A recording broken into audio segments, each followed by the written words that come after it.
Alors, Caroline Jean-Lesage, MBA, CPA, CA, je travaille chez Loranger Jean-Morcet, le bureau de comptable professionnel agricole. Mireille Dubé, MSC, CPA, CA, je suis professeure ici à l'UQTR. Marie Lamontagne, CPA, CA, MBA, CISA, directeur principal chez Deloitte. Alexandre Barry, CPA, CA, MBA, directeur en certification chez Sollicité. Bon matin, moi je vais avec conseil. Voulez-vous en français ou en anglais? Je pense ça. Dans le fond, chaque équipe dispose de 20 minutes afin de présenter son cas au juge. J'afficherai un carton pour indiquer les 10, les 5, les 2 dernières minutes ainsi que les 30 dernières secondes de présentation. Lors des 10 dernières secondes du discours, j'indiquerai à l'aide de mes deux mains le nombre de secondes restantes. Si vous n'avez pas terminé votre présentation après 20 minutes, elle se devra arrêter afin de passer à la période des questions. Une période de questions d'une durée maximale de 5 minutes est allouée au jury à la fin de la présentation. Veuillez noter que vous ne pouvez en aucun temps dévoiler le nom ou la provenance de notre université.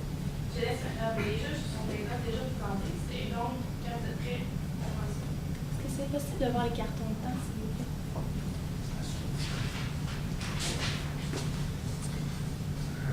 Parfait. On fonctionne avec le clavier, je crois. Ouais. Ok, parfait. Alors, bonjour. Votre entreprise est une entreprise de tradition. Une entreprise qui a su s'implanter au sein de la communauté par une nourriture qui est plus traditionnelle, mais aussi en conservant les valeurs traditionnelles, conciliation, travail, famille. Par contre, ce n'est pas parce que vous êtes traditionnel que vous avez refusé de grandir, de croître. Vous avez eu un projet d'investissement, un contrat, un partenariat avec une entreprise qui vous permet d'écouler de grandes quantités. Vous avez aussi des projets d'investissement en tête. Alors, on voit que votre entreprise a un désir de croissance tout en gardant de bonnes valeurs. Si vous permettez, je vous présente l'équipe qui a travaillé sur le mandat que vous nous avez confié. À mon extrême gauche, Simon Tremblay, Mathieu Vesti, ainsi que moi-même, Magali Volette. Alors, je vais commencer avec le plan de la séance d'aujourd'hui. On va tout d'abord regarder, on va faire un retour sur les 3 demandes que vous nous avez faites. Tout d'abord, le projet d'investissement. On va regarder la technologie sans boyau, l'analyse force, faiblesse, menace, opportunité, ainsi que des recommandations qui vont inclure le projet pain viande. On va aussi regarder des recommandations sur le processus de production, ainsi que les autres éléments qu'on a été en mesure de noter par rapport aux informations que vous nous avez fournies. On va regarder les normes comptables que vous devez adopter en fonction de votre croissance. Puis on va terminer avec une conclusion globale, suivie d'une période de questions. Alors, si vous permettez, je vais passer la parole à mon collègue pour qu'il commence avec le projet d'investissement. Alors, au niveau du projet d'investissement pour les saucisses sans boyau, on a, afin d'analyser ce projet, on a effectué une vente, donc une actualisation des flux monétaires sur les 5 prochaines années, pour déterminer si ça allait être positif ou négatif. Les différentes hypothèses qu'on a prises à ce niveau-là, c'est les coûts au fin de l'agrandissement de l'usine en tant que telle, ils n'ont pas été considérés. C'est des coûts qui ont déjà été engagés. On ne les a pas considérés au fin de poursuivre ou non le projet ou l'acquisition de la nouvelle machinerie. Au niveau des ventes, l'estimation des ventes qu'on a fait, c'est en fait à partir des estimations, des ventes réelles en kilogrammes de la dernière année, donc des derniers 3 mois que vous nous avez donnés. On l'a extrapolé sur l'année, puis on a fait les calculs à partir de cela. Les coûts unitaires, vous nous avez fourni un tableau. On a pris comme hypothèse que ça avait été donné sur 50 grammes. Les coûts représentaient les coûts pour 50 grammes d'unités vendues. Donc, une autre hypothèse qu'on a utilisée. Finalement, pour la main-d'œuvre, on a calculé à partir du temps machine. Donc, c'est un peu l'hypothèse qu'on prend à ce niveau-là. C'est vraiment là, que si les employés actuels, avaient du temps libre ou n'étaient pas occupés là, à 100% de leurs tâches, ils pouvaient aller sur la nouvelle ligne de production, compléter leur journée sur ça. Par contre, on n'a pas utilisé l'hypothèse que si les employés actuels étaient tous à temps complet, donc aucun temps libre pour travailler sur la nouvelle machinerie, il faudrait en engager de nouveaux. Vous nous avez parlé que c'est environ 4 employés par étape de production. Il y a 6 étapes de production, donc 24 nouveaux employés. Ça représenterait des coûts annuels d'environ 750 000 de plus. Ça vient impacter beaucoup la vente à ce niveau-là. Par contre, on ne l'a pas pris dans nos hypothèses, comme je vous ai dit tantôt. Le taux d'actualisation, finalement, on a pris un taux de 8 soit le taux de financement externe auquel vous auriez accès sur le marché. Donc, au niveau des flux d'exploitation, Qu'est-ce qu'on remarque tout de suite? Les ventes, évidemment, je les ai mis. Puis les coûts, la publicité, on a mis les charges plus élevées au début, qui diminuent par la suite. La formation, la même chose. Les frais de nettoyage, on est allé avec le temps, puis avec 2 productions par lot par jour. Donc, c'est les coûts que ça a donné. Les salaires, évidemment, c'est très faible.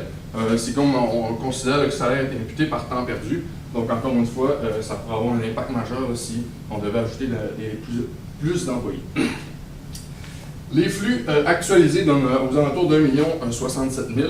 Donc, point positif, on voit qu'on génère des flux positifs.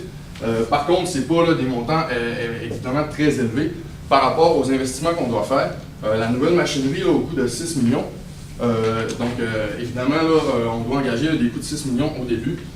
Sur 5 ans, on génère des flux d'exploitation avec la vente là, des saucisses d'environ 1 million. Donc, évidemment, là, les économies d'impôts relativement là, à l'amortissement de la machinerie. Puis, ça nous donne une vanne au final là, de négative de 4,6 millions. Donc, les recommandations par rapport à cette analyse-là, c'est de ne pas aller de l'avant tout de suite dans ce projet-là. On a une vanne qui est négative. On pense qu'il pourrait peut-être avoir des pistes de solutions. Avec les sondages que vous avez faits, la clientèle est peu sensible au prix. Donc, peut-être une augmentation du prix de vente pourrait être une piste de solution intéressante pour augmenter les flux générés par la vente.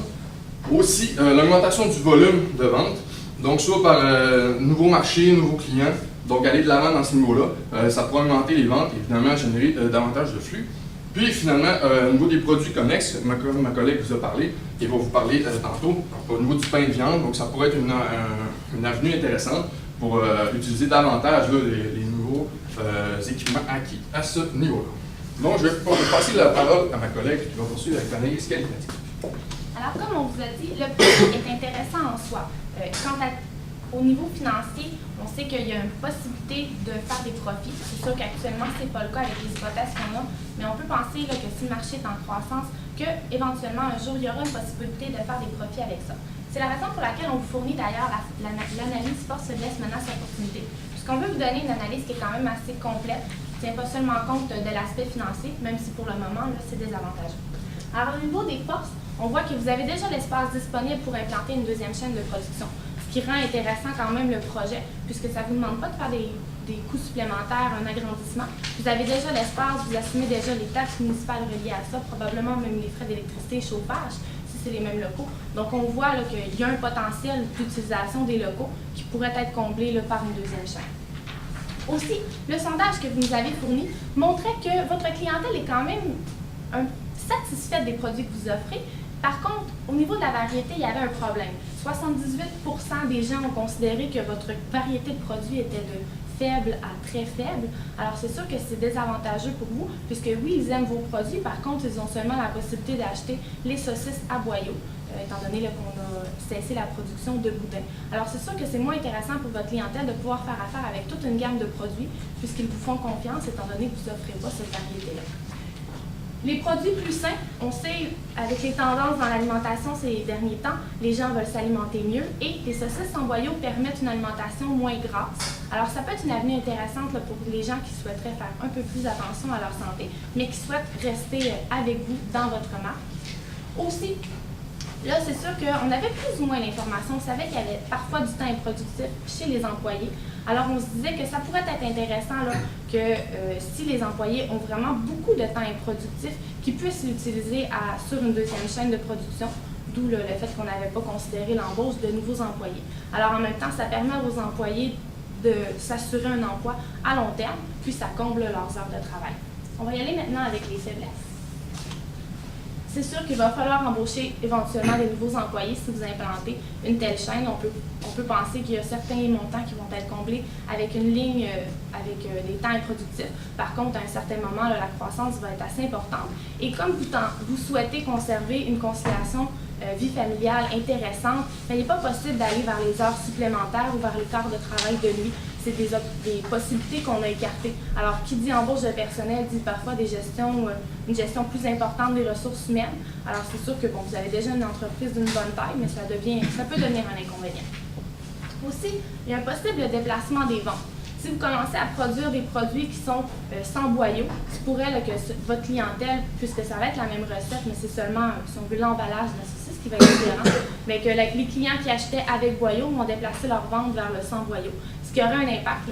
C'est sûr que pour le moment, on n'avait pas d'indice qui permettait de croire que votre clientèle va cesser d'acheter les produits traditionnels pour aller vers le sans boyau si vous l'implantez. Mais par contre, c'est une possibilité qui se peut et qui devrait être analysée et considérée. Aussi, les réticences du CA. On sait que vous venez de faire un projet d'investissement qui est intéressant, un contrat, pas un projet d'investissement, mais plutôt un contrat avec une épicerie. Ça vous a amené des investissements, effectivement. Par contre, votre CA a une petite réticence là, à vouloir aller dans plusieurs projets. C'est normal. C'est sûr que c'est difficile de s'étendre sur plusieurs projets à la fois. Pour les gestionnaires, ça demande plus de temps. Et parfois, faire plus de choses et moins bien les faire, c'est pas nécessairement mieux pour la viabilité de votre entreprise. Au niveau des opportunités dans le marché, on voyait qu'il y avait, s'il vous plaît, il y avait une hausse des achats des produits de charcuterie dans les familles. Alors, on peut penser que si on vous suggérait, par exemple, d'aller avec des ventes de volume plus intéressantes, avec la croissance des ventes qu'il va y avoir dans l'avenir, mais ça va être possible pour vous là, de faire ce projet-là et de venir chercher cette opportunité de hausse des ventes. Aussi, les clients apprécient la qualité sur le marché. Vous êtes une entreprise qui offre de la qualité. Alors, ça vous permet là, de pouvoir profiter de cette opportunité-là, d'aller chercher, si on veut, des prix plus élevés, mais aussi d'innover, d'offrir plus de produits. Alors, aussi, la tendance végétarienne. C'est sûr que ça peut sembler bizarre à la base puisque vous offrez des saucisses avec seulement de la viande. Par contre, si vous commencez à faire une production qui est sans boyau, vous éliminez l'aspect animal de l'emballage. Puis là, après ça, c'est possible de changer les recettes. C'est sûr que pour le moment, ça ne faisait pas partie de vos plans. Mais on pense qu'avec la hausse des personnes qui souhaitent s'alimenter de façon végétarienne, ça va prendre de plus en plus de place dans notre société. Et c'est quand même, c'est quand même intéressant à considérer cette clientèle-là. Aussi, il y a des menaces. La guerre des prix dans les épiceries, on le voit les dernières années, il y a toujours des réductions de plus bas prix possible. Et un jour, ça va se répercuter sur vous. C'est sûr que présentement, vous avez un contrat qui vous assure un prix fixe. Mais on peut penser là, que dans les années à venir, ça va être peut-être plus difficile de pouvoir dégager des marges bénéficiaires, d'où l'importance de varier les produits. Alors, ce serait ça pour l'analyse force, faiblesse, opportunité, menace. Si maintenant on regarde les alternatives, comme on vous a parlé, de ne pas implanter le projet de boyau, malgré les avantages qu'on vous a mentionnés. C'est sûr qu'au niveau financier, présentement, là, ça serait très, très risqué, puisque ça vous ferait perdre de l'argent. Par contre, on vous suggère de mettre en place le projet de pain de viande que vous nous avez mentionné. Les coûts de production sont de 1,96 $ par paquet, si on considère là, seulement les coûts reliés à la nourriture que vous mettez dedans, si on ne considère pas les temps de machine. Comme on vous avait dit, on voit qu'il y a des temps improductifs, vous essayez de faire des commandes par lot, des fois les employés avaient des petits temps improductifs. Alors, si c'est possible de combler ces temps improductifs-là par la création, la mise en place d'un pain de viande, pas nécessairement une production là, que vous avez planifiée et qui va empêcher de faire les saucisses, mais plutôt par temps improductif, ça vous permettrait de combler ces temps-là, de maximiser votre équipement, puis d'aller offrir une variété à vos clients. On voit que le prix de vente suggéré était de 4,50 $, fait que ça vous offre quand même une bonne marge. C'est pas trop risqué, puis ça vous permet de tenter le terrain pour voir est-ce que vos clients aimeraient vraiment avoir des nouveaux produits de votre marque. Alors, au niveau du financement, si jamais vous décidez d'aller de l'avant dans ce projet, évidemment, vous parlez de financement. Donc, la machinerie là, de 6 millions de dollars, initialement, qu'il va falloir financer. Première source de financement disponible, la banque, évidemment, un emprunt bancaire. Les équipements pourraient être donnés en garantie. Il s'agirait de voir avec votre institution bancaire au niveau des clauses restrictives, donc s'assurer de les respecter ou peut-être les adapter pour la période là, du financement, pour s'assurer de toutes les respecter. Aussi, une société de capital de risque, vous pourriez aussi faire appel à ce type de financement. Maintenant, vous avez déjà fait appel à ce financement. Ça pourrait être risqué au niveau de votre contrôle là, en cas de problème. Donc, peut-être mettre un bémol sur cette source, bien qu'elle est disponible. Ça devient peut-être risqué pour vous et votre contrôle de l'utiliser si jamais ça tourne mal. Finalement, au niveau de la location, peut-être que vous pourriez regarder sur le marché des équipements loués. Donc, une location long terme, évidemment. Ça pourrait, là, à court terme, évidemment, baisser vos coûts puis les flux pour ce niveau-là. ça diminue aussi vos obligations, les risques. Si jamais, le projet s'avère moins intéressant que prévu, ou encore plus intéressant que prévu, vous pourrez à ce moment-là ajuster ou même acquérir un équipement là, dans les prochaines années quand vous aurez tenté le terrain des saucisses sans bouillie. Donc, je vais passer la parole à Maguette. Alors, au niveau des recommandations du processus, vous nous avez demandé de regarder la gestion de la production. Vous souhaitiez qu'on regarde qu'est-ce qui était fait actuellement. On sait que vous avez fait une réorganisation récemment. Au niveau de la baisse des marges brutes, on voit qu'il y a une baisse de 52% à 41%. On sait qu'une partie de cette baisse-là est attribuable au fait que vous avez un contrat maintenant qui diminue la marge de profit que vous faites. Par contre, ce n'est pas entièrement attribuable à ce projet-là. Ça représente quand même la baisse de marge de 2,4 millions de dollars. Alors, on pense que, entre autres, cette baisse de marge-là pourrait être reliée au fait que vous avez eu des problèmes avec votre contrôle de la qualité. Ça pourrait expliquer le fait que vous avez des retours importants de vos fournisseurs, puis ce qui affecte votre rentabilité. Quand on parle de retours importants, on parle d'un retour de 105 000 dans les derniers 3 mois, qui était vraiment relié au fait que pas que votre fournisseur avait acheté trop de produits, mais qui considérait que les normes de qualité n'étaient pas respectées. Alors, ça deviendrait important d'implanter dans votre processus de production, vous avez une étape qui est l'étape de contrôle des poids et de la qualité. De vous assurer que dans cette étape-là, vous prenez votre contrat que vous avez avec l'entreprise. On n'avait pas les détails là, au niveau de la qualité des saucisses, qu'est-ce qui était vérifié par votre client, pardonnez-moi. Mais il faudrait vérifier est-ce que c'était possible d'implanter certains tests, par exemple le poids, faire plus de tests pour vous assurer que c'est toujours respecté. Est-ce que c'est au niveau de la salubrité qu'il y a eu des problèmes, des retours? Alors faire les améliorations. On voit d'ailleurs qu'il y a eu quand même une diminution dans les retours, puis probablement que ça commence à se régler. C'est important d'avoir un contrôle rigoureux, surtout si vous avez une entreprise qui est réputée pour sa qualité de produit. Alors, ce serait dommageable de nuire à cette réputation-là auprès de la clientèle là, si le client, le détaillant ne voyait pas certains produits et les vendait directement à la clientèle. Au niveau aussi des comptes fournisseurs, on a remarqué qu'il y avait quand même une hausse importante. On sait qu'il y a une hausse des ventes. Par contre, quand on la regarde au niveau des actifs, il n'y avait pas de hausse de stock en fin d'année. Il n'y avait pas de hausse nécessairement là, au niveau des... On ne voyait pas qu'il y avait de plus de salaire à payer cette année. Donc, on pense que ce serait important que vous fassiez toujours attention à conserver un contrôle sur vos passifs. Vous avez une croissance, vous avez augmenté vos passifs. C'est important là, de ne pas commencer à nuire à vos liquidités. Pas que l'encaisse avait diminué, mais on voyait là, qu'avec la hausse des comptes fournisseurs, ça pourrait montrer là, qu'il y a eu certains petits problèmes.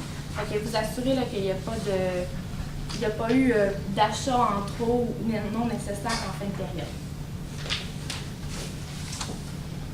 Bonjour, vous avez aussi une autre demande que vous aviez demandé, c'est-à-dire de vous conseiller sur l'application des nouvelles normes comptables, les normes comptables des entreprises à capital fermé pour l'exploitation de votre société. Alors, nous avons décidé plusieurs problèmes comptables, soit le droit de retour, les frais de transport, les frais d'intérêt, les frais reportés et l'emprunt convertible.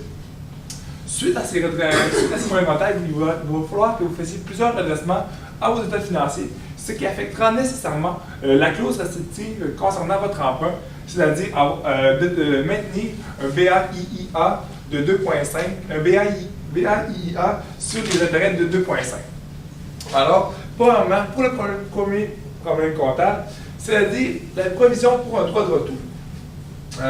Vous avez signé un important contrat avec AliPlus qui vous a conféré des ventes de 3 125 000 $ pour la première année.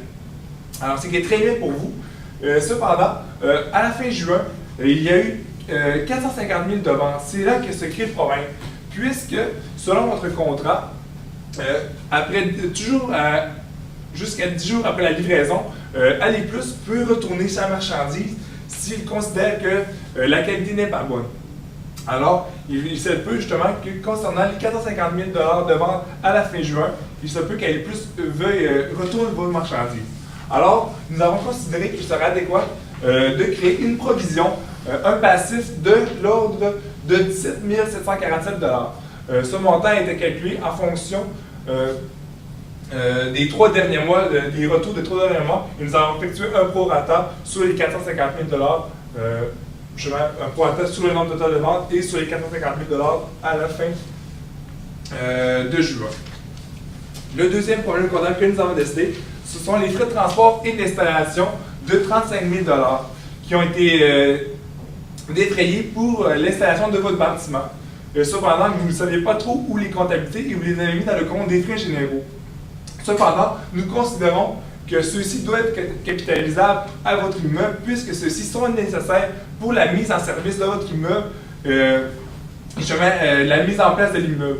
Sans ces coûts, votre immeuble n'aurait pas pu générer les avantages futurs à l'avenir. Alors, il faudra qu'il soit capitalisé et ceci augmentera votre BAIIA de 35 000 $, donc votre ratio. Notre troisième problème comptable, ce sont les frais d'intérêt. Eux aussi pourront être capitalisables, puisque les intérêts, quand je parle des intérêts, c'est les intérêts sur l'emprunt de 1 500 000 $ que vous avez contracté auprès de la Société Capitale de risque. Les intérêts pourront être capital. Les intérêts qui seront capitales seront ceux qui seront payés durant la période de construction de l'immeuble. C'est-à-dire 40 125 $ d'intérêts qui sont capitalisables. Cependant, ceci, ça n'affectera pas votre ratio de BAIIA, puisque justement, c'est avant les intérêts. Les frais reportés. 200 000 $ d'honoraires juridiques ont été capitalisés. Cependant, puisqu'il nous semble impossible de calculer l'avantage futur, nous croyons que ceux-ci devront être passés à la charge et ainsi cela.